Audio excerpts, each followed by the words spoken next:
Men Momirova Surayyo. Sizlarni o'zimning Navoiy viloyat hududida, sanoat hududlarida innovatsion atmosfera tozalash va aqlli monitoring tizimi loyiham bilan tanishtirib o'tmoqchiman.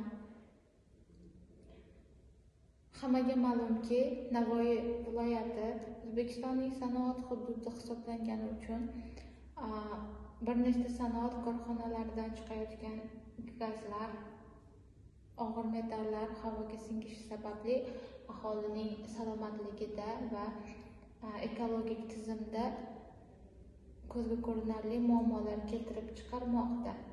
Mana shu muammolarning yechimi sifatida 20-35% gacha zararlanishni kamaytirish maqsadida o'zimning innovatsion aerozol minoralar loyihasi va vertikal biofiltr devorlar loyihasi taklifini bermoqchiman. Bu loyihalar dunyo bo'yicha yangilik emas, lekin O'zbekiston hududida, sanoat hududlarida hali keng qo'llanilmagan loyihalar bo'lib, kelajakda samarali yechim bo'lishiga ishonaman. Sun'iy aerozol loyiha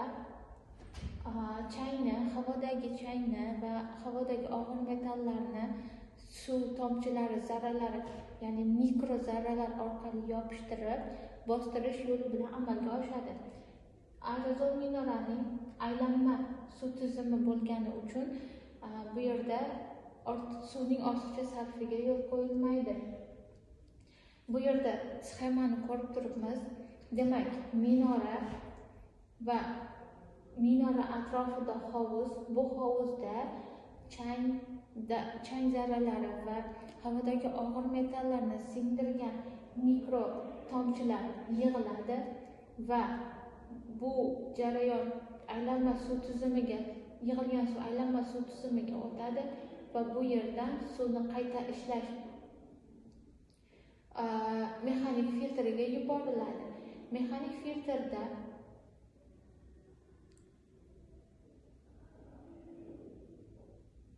birinchi yechim sifatida aerozolli suv minoralari o'rnatish taklifini bermoqchiman. Bu minora aylanma suv tizimi orqali ishlagani sababli hech qanday ortiqcha suv sarfiga yo'l qo'yilmaydi. Ko'rib turganingizdek, sxema minoradan chiqayotgan mikro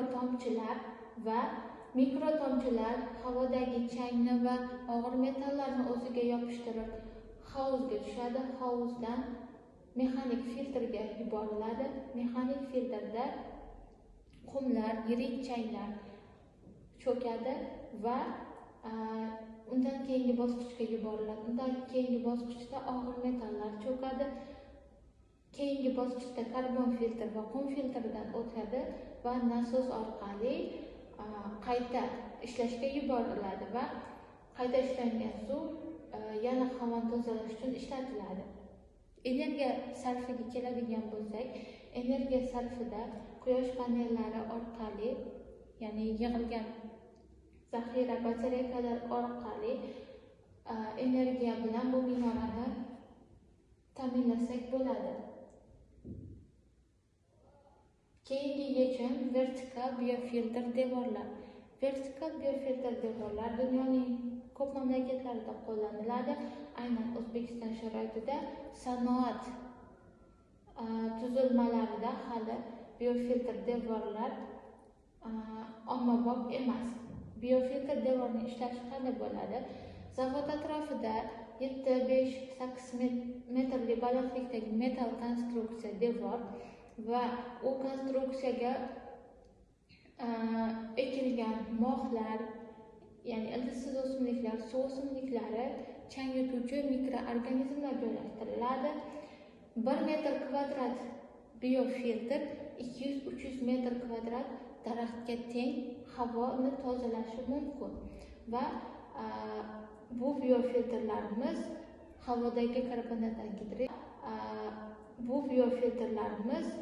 havodagi karbonat angidrid, oltin gugurt gazlari, og'ir metal, og'ir gazlarni, zararli gazlarni qayta o'ziga yutib, bizga havoni tozalab berishi mumkin.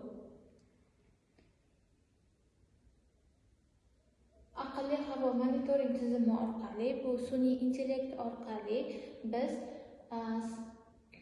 aerozol tizimimizni boshqarishimiz mumkin.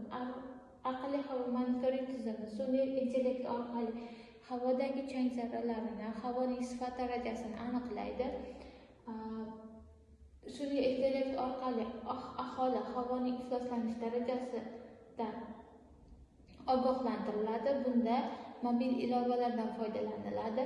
Aynan o'sha hududda yashovchi aholi uchun mobil ilovalar taqdim qilinadi. Mobil ilova orqali ular havoni kuzatib turishi mumkin va aynan real vaqt rejimida sun'iy intellekt havodagi chang zarralarini, havoning ifloslanish miqdorini aniqlaganda u o'sha aerozolning ishlash tizimini boshqaradi. Ya'ni suv purkash jarayoni real vaqt rejimida kuzatuv doirasida amalga oshadi va bu yerda inson resursi kamayadi. Bu loyihani SWOT analiz qilganimizda bizda bir qancha kuchli tomonlarimiz bor. Innovatsion va ekologik texnologiya. Biz hozirgi paytda aynan investorlar mana shunday ham ekologik, ham innovatsion texnologiyaga muhtoj. Bu yerda